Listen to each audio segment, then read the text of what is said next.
Hey, we just hit a major milestone with our investment firm, raising more than $50 million of retail investor capital over the first 6 months of this year, or the first 26 weeks. And in this video, I've laid out or identified the five greatest things that I think have contributed to our success, things that you can implement back into your capital raising business. And I want to share those with you today. Let's dive in. Hey everyone, Ellis here, Vice President of Capital with Aspen Funds. And I make these videos to share the things that are working for us here at Aspen Funds so that you can apply them directly to your capital raising business and have success. And potentially when you're able to raise more than $1 million, work with our firm as a fund manager. And so let's dive into the things that we've identified, the things that have helped us this year. The first major component, I think, of our success comes down to our thesis, which is a macro-driven approach to identifying good investments. And so instead of just being kind of a one-stop shop or a one main vertical, the way we've set up our firm is to be a alternative investment firm focused on macroeconomic opportunities. And so that means we have multiple offerings under the Aspen umbrella, right? So today we're focused on debt, private credit, oil and gas, industrial. And so we'll go over, kind of how much money we're raising in all of those verticals. But I think this has been so key because number one, it's allowed us to maintain flexibility. So, as we've identified, or as you've seen over the last couple of years, multifamily had an incredible run for, almost a decade. And then all of a sudden it didn't. And so I know a lot of guys right now who are maybe in, interest rate tied asset classes, rather be multifamily or rather that be self-storage or maybe even mobile home parks, where deals don't make sense right now. And so pencils are down. And so they're not able to continue to do deals and continue to grow revenue.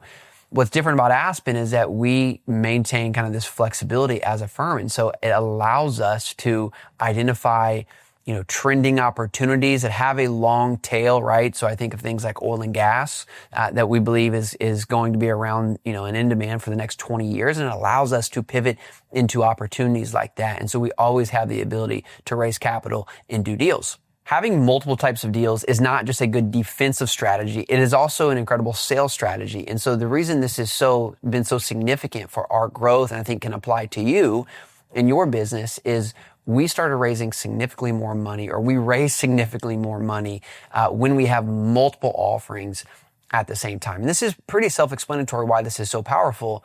But I think a lot of people might miss this is, as you know, and I've talked about this in multiple videos, the most significant thing to build, or the hardest thing to build, and where a lot of things get easier afterward, is trust in the relationship, right? And so once you've established trust with your client, this is across any business, right? Someone has to trust you in order to work with you, and that is the hardest thing to build in the beginning. But once you have that trust, and especially in the world of investing, right? It's not as if investors, especially retail investors, are trying to work with 12 or 15 alternative investment funds, right? They typically, in most cases, have 3 to 5 fund managers or investment managers that they're working with. And so if you are a firm that has multiple types of offerings and they've already built trust with you, now instead of coming to you to, let's say, hey, I just want to do multifamily, or I just want to do industrial, or I just want to do debt, they can say, hey, I have, let's say they have $1 million of liquidity they're looking to invest in the next year. What we find often is they come to us and now we're able to strategize or plan so we can diversify under the same umbrella. And, this is an incredible strategy because not only does it, give you the opportunity to sell multiple types of offerings, it increases the lifetime value of a client. So it allows you to spend more. Like we know what our cost is to acquire a client, and it's typically more than other firms. Why? Because the lifetime value of our client is much, much greater.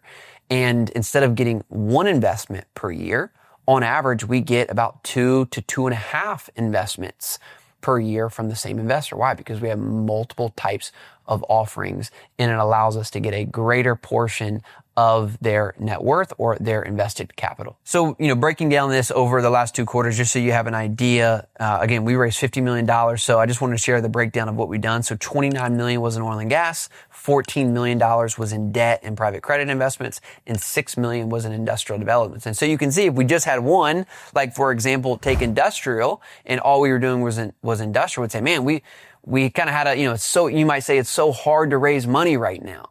Why? Because you're only in one asset class where the demand is still growing and investors are still a little skeptical, or they're still learning about this asset class. I think industrial is one of those cases where I believe it's a really strong asset class, but investors, especially in the retail space, are still, learning about it and still, trying to understand it and how to make money from it, where there is outsized demand and constrained supply in oil and gas right now. And so that's where we're raising a lot of money.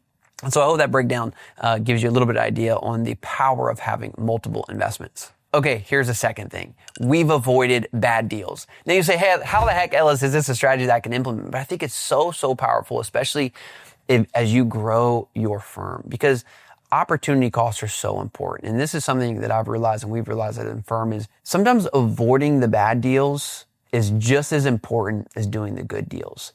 And I've definitely observed this in our industry right now, where there are a lot of sponsors who are stuck in just trying to fix problems from the deals that they've done over the last couple of years. And when you're doing that, one, from a management standpoint, it is really hard to, have the creative liberty or the creative thinking to be able to go and explore new opportunities.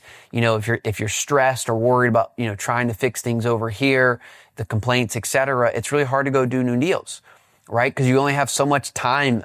There's only so much time and opportunity. And so avoiding the bad deals and not being bogged down by the decision-making process of trying to fix deals has allowed us to continue to grow revenue and do opportunities. The other component of doing bad deals is not just from a management standpoint, but from a trust standpoint. And so, of course, if you do bad deals and you lose money, what happens? You lose trust. And so I know a lot of fund manager, a lot of real estate sponsors where their ability to go raise capital has been significantly hurt or, significantly decreased. Why? Because they've lost the trust of their investor base. And I would just say this, if let's just say it takes you 6 months to go build trust with an investor and get them to invest with you the first time.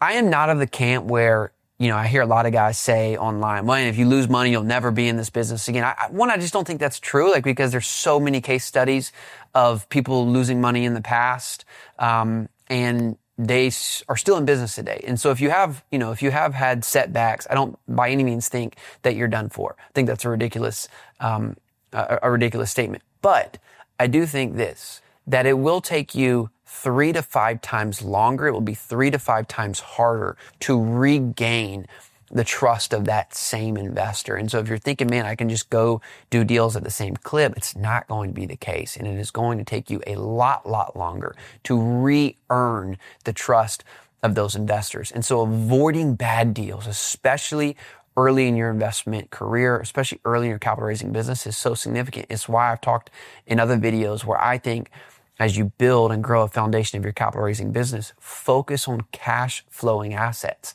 Focus on deals where you can quickly get someone a check and so that they can feel and see that things are working. I had a great mentor tell me one day that everyone believes you're Bernie Madoff until you've sent them 2 distribution checks. And so I would say do deals early on, especially where you can get distributions to your investors very quickly. So that means you probably want to avoid development or just growth oriented plays early in your investment career, right? And focus on things like debt or private credit and earn the trust of your investors and start sending them distributions and then expand into development or growth opportunities, because this allows them to be more patient because they have income coming on, they have income coming in on the side. Okay, third most critical things. I want to share a stat with you before I share exactly what it is. 44% of our LP dollars, or $22 million of the 50 million, came from other people's networks. And what I'm talking about is our strategic relationships with our fund manager relationships. So let me just explain exactly how we work with fund managers so you have an idea of what this even means. So a fund manager is typically another entrepreneur or another business who has their own entity, their own LLC, and they've created their own third-party fund where they then bring that entire fund as one LP check with us. Okay. And so that might be someone who's watching this video, right? And so you as a fund manager have built your own third party fund where you've now recruited investors into that fund, and that fund invests directly with us. How do we make that work at Aspen? Well, let me just share the structure so you understand how we do this. In all of our deals, we have multiple tiers of share classes. And so we have our traditional share class, which is typically $100,000 to $150,000 minimum investment. And this is for our retail investors, right? And so this means, they're typically getting the lowest pref, the lowest split, and we're charging the most amount of fees on that share class. But then we have another share class, which is typically our fund manager share class. And we typically reserve that for someone who can, $1 million or more. Now, a single individual can be in the $1 million share class, but in most cases, it is a fund manager. And what we do there is we almost always increase the preferred return. We almost always increase the profit split. And then we almost always decrease the fees that we charge to that investor. And in this case, a fund manager. And so what it does, it allows the fund manager to create better economics for their fund, which one allows them to charge their own fees and make a profit so they can build an actual cash flowing business by being a fund manager. And this is a partnership, and it is a strategic partnership that we have built over the last several years, but even more, I would say specifically over the last 4 quarters, is building a platform to make it very easy and very profitable for fund managers to want to bring their relationships into the Aspen economy. And so as you can see, a significant portion of our invested dollars are coming from fund managers. And I'll just share several of the things that we've done. So the question is, how have we grown our fund manager partnerships? How have we grown our fund manager platform? Well, 2 things. One is we have great deals, right? We have great opportunities. And I think in this environment, a lot of folks are just looking where are their profitable investment opportunities. So one, again, goes back to our macroeconomic thesis. We have opportunities for people to participate in an environment where there's not a lot of great sponsors doing deals. But the second thing, and I think the most important thing, is that we've invested in the relationships significantly. So in, last year we had about 25 fund managers that we brought out to Kansas City, and we took everyone to a really fun Chiefs game. It was awesome. We had kind of a half day conference day, but a part of it was just getting to network and collaborate, and have a lot of fun with our fund managers. We've sponsored, major conferences where a lot of, fund managers and entrepreneurs are gathering. We've done events where we've hosted, again, we brought folks, another 30, 35 folks down to Austin where we did a mastermind. And so we're investing significant time and significant resources into these relationships. To give you some specific numbers, over the last 4 quarters alone, we spent about $60,000, maybe a little bit more than $60,000 into our fund manager relationships. And that, clearly has been a great return on investment for us. But we see, our path to $1 billion, a significant portion of that is doing that alongside the trusted relationships of our fund managers, of our fund, of our partnerships there. And there is huge value in this, is because we are not having to pay for their networks. They've already done that work, rather that's trust and friendships, or rather they're actually doing their own acquisition model.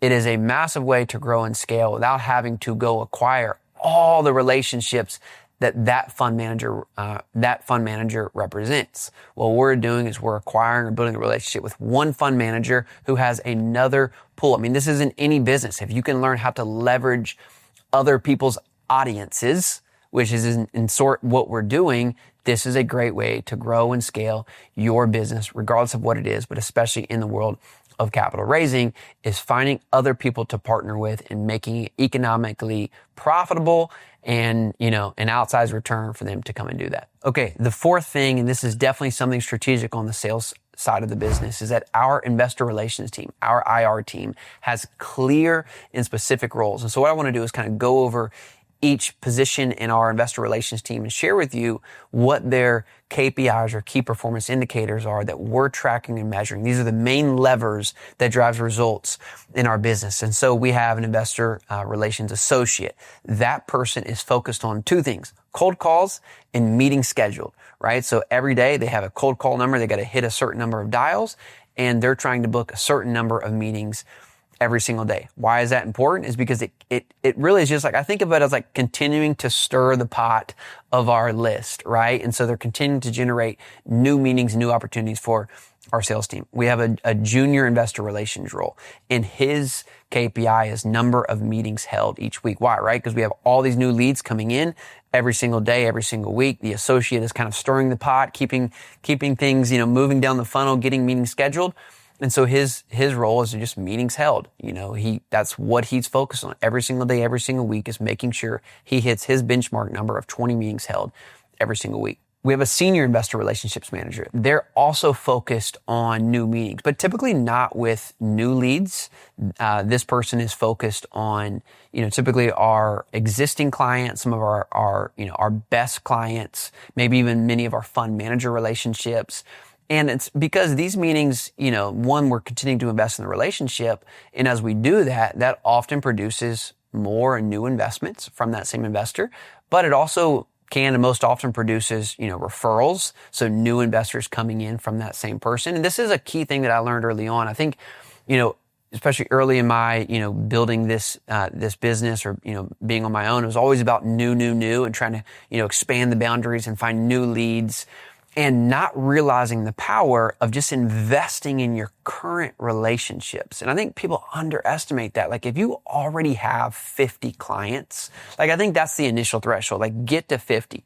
And then once you get to 50, the amount of time to spend on new versus existing really should be more like probably 70-30. I still think at 50, you should be 70% focused on new acquisition, but 30% of your time should absolutely be on nurturing your existing investor base, because that is a gold mine for growing your base. Why? Because high net worth individuals typically hang out with who? Other high net worth individuals, right? And those referral relationships, those introductions, one, cost you nothing, and two, are the easiest type of relationships to build off of, because the trust is already there, because the trust from, someone referring you is way, way easier than, let's say, you acquire someone off the internet. The other role we have is a concierge. We actually have 2 full-time concierge. They focus on administrative tasks. And so their KPIs are number of placements per week and then timeline from commitment to funded. And so our goal internally is to, take from someone commits, from our investor relations team to the time that they fund. We want to try and keep that below 2 weeks. And I'll go into some of the things later on how we do that. But we found this to be a significant KPI, again, because the more you let that sit out there, they've committed and then they take a long time to fund, you're going to lose a larger portion of those committed dollars. So we want to try and get those dollars into the door as fast as possible. Okay, last thing, and not that this is more important, because I think all of these have been significantly important, but this is something that I think has really compounded and will continue to compound as we grow our investment firm. And this may sound silly, but it is really, really powerful, is that everyone really cares. Now you say, oh, that's cute, but it's serious. I read a book that was recommended to me by one of the guys that worked at Chick-fil-A, and the book is called Know What You're For. And we read that book earlier this year, and it was really powerful because he made the point that customer service used to be the standard, right? Meaning that was what everyone was kind of looking for. He said today, customer service is the standard. If you don't have good customer service, you're not going to be in business. So it is no longer something to achieve. He said the new bar to set is customer experience, meaning what do people experience with your firm? And so we spend a lot of time asking that question. What do we want to be known for? And of course, we want to be known for good customer service. And of course, we want to be known for good products and good offerings and good investment returns. Of course, we have to have those. We can't grow an investment firm if we're not making people money. So that was obvious. So we went a little bit deeper and we said, we want to be known for a firm that cares for our clients, we care for one another, and we care for our community. And so that is something we've significantly, tried to focus on this year. And so 2 things I can say that have really stood out for our team that we took on this year. One is that we said we are going to personally fill out all of these subscription documents for every single placement. And so for the most part, at this point, we're doing 85 to 90% of the pre-filling of docs for our clients. And as you know, this is kind of a tedious thing to do, especially for a business owner, an entrepreneur, a high net worth individual, taking the time to sit down and, go through all the docs and put all their information in. It takes a lot of time. So what our team does is we actually pre-fill every single document for that client, and then we send that to them for review. We don't sign their docs. What we're doing is we're doing all the tedious work of filling out a subscription document and a not the PPM, but the subscription document mainly, and then we're giving that back to the client for the review. It is a white glove service. One, it reduces the amount of friction and time for that person to actually go through the process, but it is that white glove service. It is something that allows them, like, man, this team is doing something that no one else typically in the industry is doing. And so our team is committed to doing that for all of our investors. The second thing that we've implemented is we have a 24-hour policy, meaning any inquiry that comes into our system, email typically, we build a system to respond to that client within 24 hours. And I can tell you this, that we, over the same 4 quarters, we went from 0 Google reviews to over 100 Google reviews in less than, about 9 months at this point. And one of the main things that I hear or see people type or review is our timely response and our great communication. And so although it's kind of hard to tie this one to revenue or dollars in the door, it's one of those things that I know is sticky. And when people are thinking about reinvesting or making a referral, this one is very, very important, is that communication piece, reporting, communication. If they send you an email or ask you a question, are you getting back to them? And so building a system or a process, with 1,000 investors, you get a lot of emails.